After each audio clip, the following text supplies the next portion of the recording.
Welcome wherever you are and whenever you are to State of Joy. I'm Scott, Joyful Leadership Coach and Guide on the Path of Joy.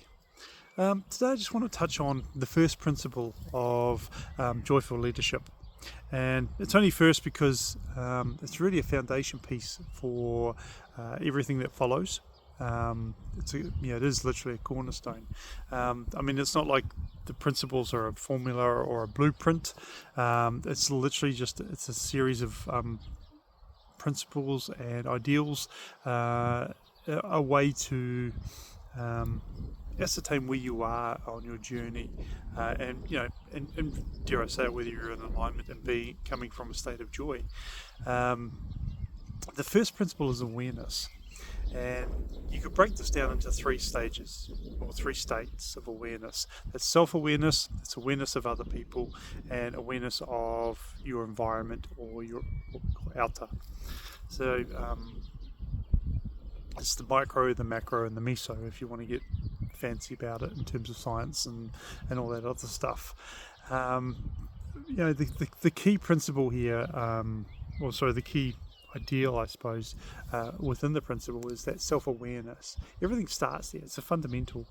If you're not aware of yourself, your behaviors, if you're not aware of your values, if you're not aware of your beliefs, if you're not aware of what your filters are and the way you look at the world, you tend to run around unconsciously. And the world is full of people who are walking around asleep or unconscious, and reacting in the moment and not aware of why they're doing it or what they're even doing.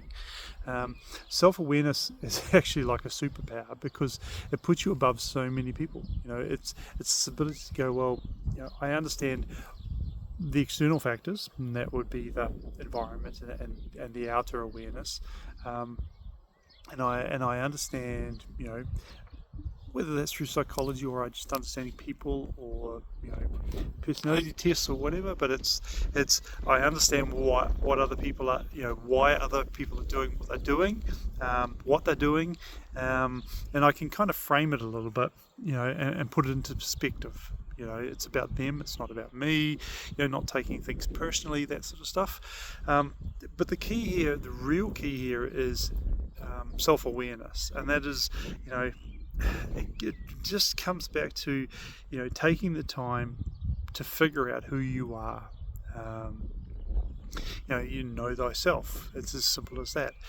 And I think in order to understand the world around you and the people around you, you have to know yourself first. It's a baseline, because you can't interact with the world around you if you don't really have a sense of who you are and why you react the way you do.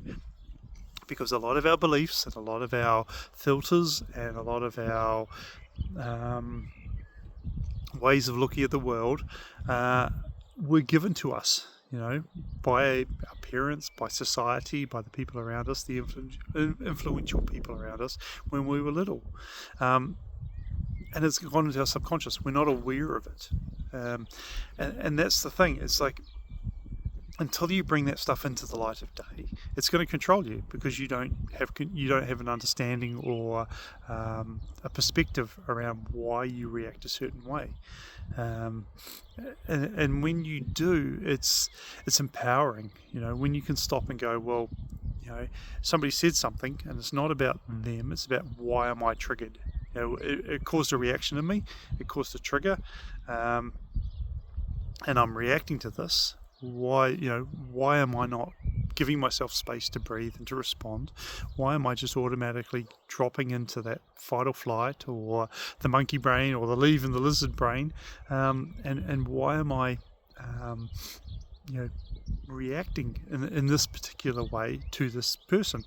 And it may not even be about that situation. It may not even be about that person. It could be a historical issue that's come up, a trauma, or a past issue, and it's something that something's happened, and you've taken it into your subconscious as a note for future reference, that if it happens again, this is how I'm going to react.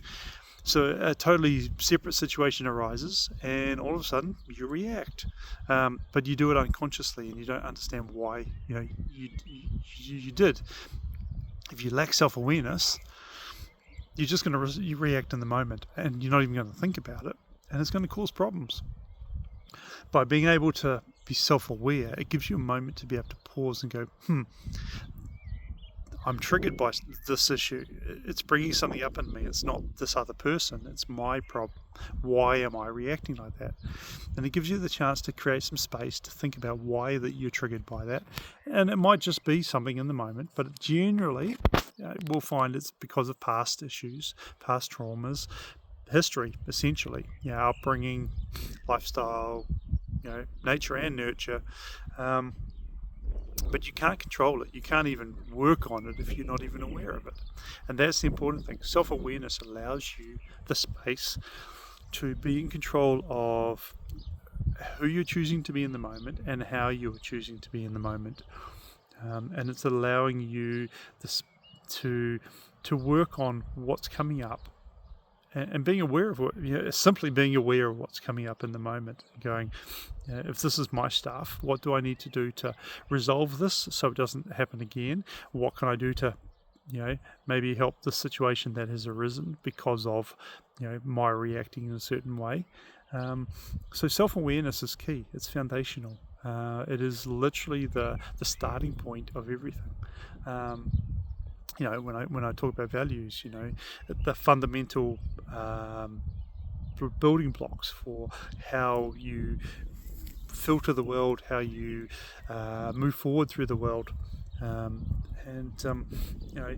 doing some work on understanding what your values are, what your drivers are, what you believe in, is valuable and a really good place to start your whole journey of stepping into joyful leadership.